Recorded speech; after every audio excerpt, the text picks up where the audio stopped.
So Fruits Basket just ended, and if you're like us, you're desperately trying to fill the void that he left. So here's 5 anime that we recommend after watching Fruits Basket. So I'm Catalina, Katina, and we're the Anime Sisters. where we do anime-related content for you all. Yes, so let's just jump right into it. So our first anime that we're recommending after watching Fruits Basket is Shadow House. The story follows Emiliko, who is titled a living doll, and her duty is just to take care of Kate, who is her shadow. And the story is basically eerie story where the Shadow Clan is like nobles, and they have living dolls who are their faces. It's slice of life, very similar to Fruits Basket. It also has that mysterious element to it. So you're watching Fruits Basket, it starts off very almost wholesome, just a nice friendly thing. It starts off with Emiliko, who's very earnest. She's just taking care of her shadow. Right. Fruits Basket starts off where she's just living in this house, and she's also earnest and taking care of these boys in Shigure. Right. But there's more to it. There's more to and they the give story. hints throughout. And there's also this supernatural underlining things, very similar to Fruits Basket. Exactly. So that's our first recommendation. Next is Kanad. Okay, so if you are a veteran anime watcher, you might know Kanad, but if you're new to the game, this anime is a classic. Yes. So it follows this guy named Tomoya, who is very distant. He's aloof. He kind of does his own thing. He likes to mess with his best friend or whatever, but he's just like kind of coasting through life. Apathetic is the best way to describe him. But he meets this girl named Nagisa, who is she's just a pure heart. Her heart is made of gold that you can't sell because it's too precious. So as he befriends Nagisa, she decides that she wants to start a drama club, and he helps her with that. So it's similar to Fruits Basket because there's a central character, but the story of that central character is told mostly through the characters that are all around him. So I guess it's a harem, but it's not a harem because it's kind of harem. Yeah, kind of the same feeling when you get with Fruits Basket. It's a harem, a reverse harem, is it not? Yeah. And then so it's that central character, and they all have a sort of affection or affinity toward him. And also similar to Fruits Basket is that it's very is it heartwarming or is it heart piercing? Right. All in all, your feels are activated. Yes. And let me just say this. Fruits Basket has the rice ball thing going on. Kanad has the whole dango thing going on. If you haven't yet listened to the end song of Kanad, it is precious. It's so cute. So, and you'll get it stuck in your head for the rest of your life. Honestly, yes. Both of them are very wholesome, slice of life, and they both have a supernatural element because Kanad for sure has it, but like Fruits Basket, the supernatural element doesn't necessarily dominate the story, nor the wholesome feelings, nor just that slice of life feeling. Next, we have Orange. So Orange follows the story of Naho and her friend group. So Naho receives a letter from herself 10 years from the future to tell her to watch out for someone in that friend group. His name is Kakeru. So the story kind of follows the letter and everything that she does to watch out for Kakeru. Okay, perfect. So the reason why we recommend Orange is that once again, similar to Fruits Basket, it's a heartfelt story. Even more so, the same way Fruits Basket, it has romance, but a really significant focus of it is the friendship. Right. It's also like that for Orange. Like, yes, there's romance, but that friendship feeling and the sacrifices they make for one another is a central part of the story.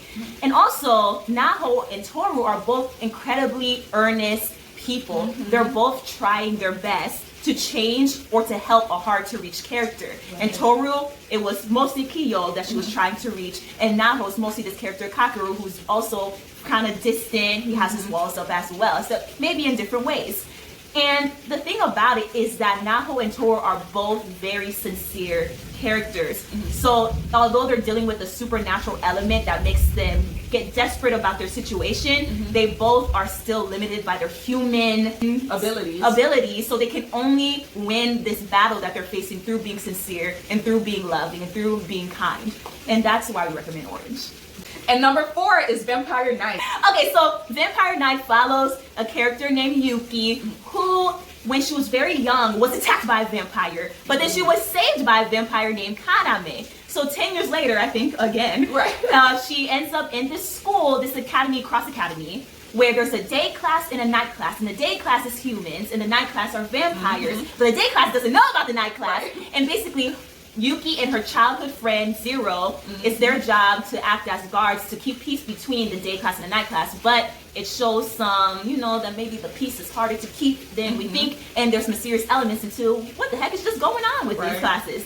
So we recommend this one because same as Fruits Basket, Tohru is dealing with two very different characters who are just polar opposites and hate each other. Right. And Yuki in Vampire Knight is also dealing with the same thing. She has her childhood friend Zero and Kaname, whom she both loves and respects.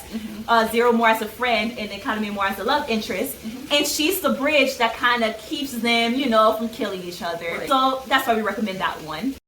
And our last recommendation is the wonderful, beautiful Anohana. So Anohana is about this group of friends who were really close when they were younger, but kind of separated after one of their childhood friends passes away. So the story is about this childhood friend who passed away. She came back and she has one wish that she would like her friends to fulfill. So they kind of have to do that. So that's all I'm gonna say. So this anime is highly recommended because it gives you so much feels too. So it kind of at least fills up that emotional bucket that you're lacking after watching Fruits Basket. And Anohana has this like friendship element and a group of people coming together just for one purpose. And you kind of have that feeling with Fruits Basket where it has just this familial and friendship bond type of thing going on. So they both have very pure bonds in between the characters. And another thing too, you know, is kind of has the supernatural element undertone. And as you follow the story too, you kind of get this thing where how the characters was affected by their friend's death, and kind of similar to Fruits Basket, how each of the characters were affected by the curse. So definitely give that one a chance. So that was our top 5 anime that we recommend after you watch Fruits Basket. So once again, they're all recommended because they deal with a lot of characters that they go in depth with. And there's just a mystical, mysterious, supernatural element within the story that doesn't overplay the slice of life familial friendship feeling. So ultimately your heart will be wrenched with a smile on your face. So if you want to do that to yourself all over again, start with one of these recommendations. Yes, and also let us know if you think of another anime that is similar to Fruits Basket. Put it in the comments. And don't forget to subscribe to keep updated with all of our anime related content. Woo! Okay, sis.